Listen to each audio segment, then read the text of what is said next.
This is Grizz's workshop. This scruffy-looking mofo is Grizz. Not an expert, not an exemplar of safety. Proceed at your own risk.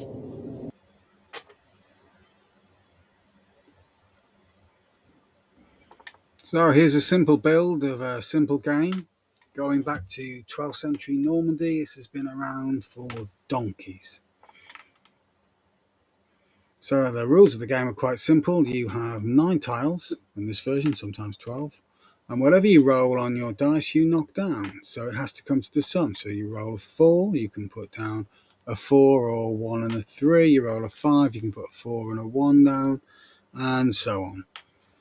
And the idea is to shut the box without missing a roll. Once you roll and can't go, that's your game over.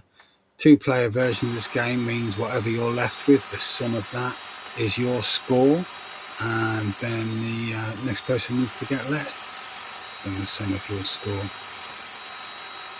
But most of the time people play it solitaire for hours and hours and hours. Here I'm cutting the frame to length. This is all this is cutting a simple frame, making a frame and then putting a back on it so you can roll on there and have some tiles. You can flip up and down. Very simple. But as with everything, it gets quite awkward, as I'll try and explain later. But unfortunately, there isn't a lot of footage here, but there's enough to show something of what I did. So these boards were just a bit too tall, so I'm cutting them shorter.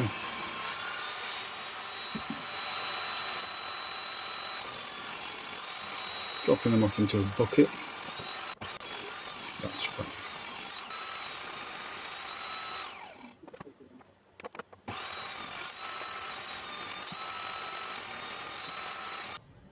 Putting a rebate in them. We're starting the rebate. Or rabbit, whatever you prefer. And on this one, I'm looking at the tiles now, so I'm putting a round over on the edge of the tiles. The idea being they can just flip up and down quite easily.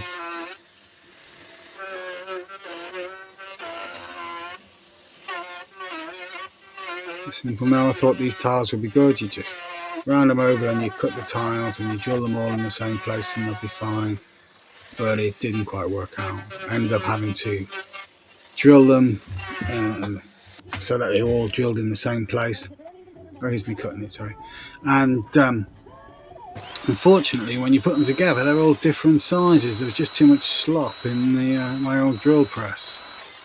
So after I drilled them, I had to put a rod through them and then take them to a sander so they were all the same height, and that took ages.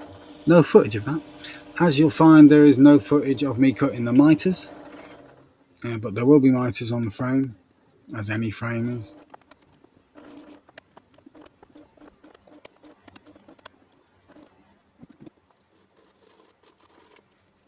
These are little tiles. Seems to have gone back in time before I drilled a hole. But anyway, now I'm refining that rabbit that I tried to put in earlier. Well, this may have been a build where I didn't bother with the rabbit. But as you can see, it's cutting through no problem. I've made loads of these boxes. They sell well for me, but they are quite boring to make. It's just one picture frame after another. But the game itself is great fun.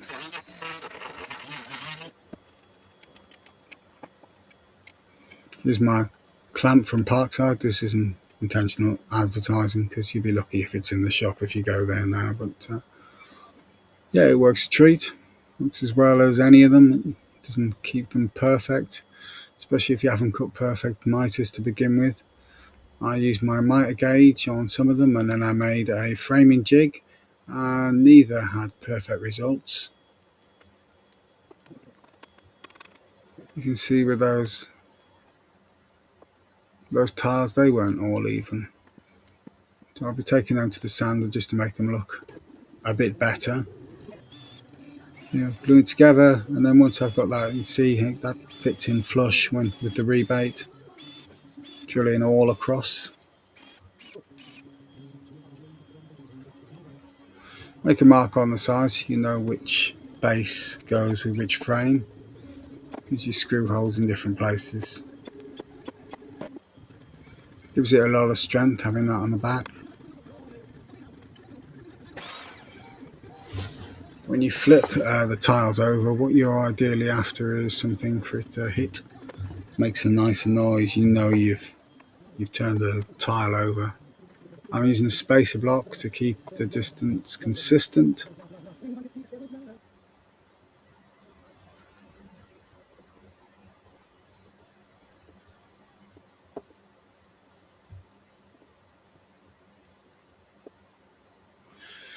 And a bit of tung oil, food safe. I like the more natural finishes if I can use it.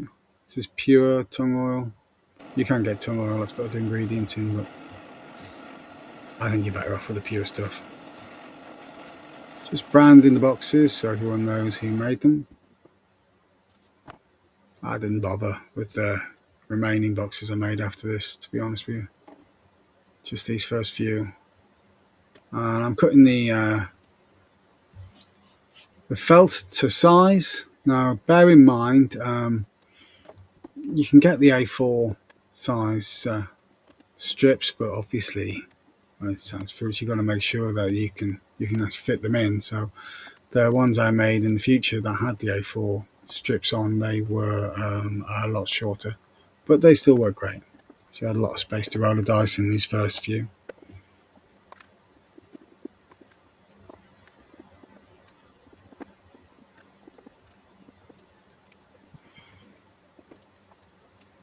So you put the rod through all the tiles, you add your decals, stickers or whatever that say "shut the box," and on the other side obviously the numbers are, but I think you can probably buy numbers, but once you've got the rod in you need to plug the end up, so I use some plugs which I made myself,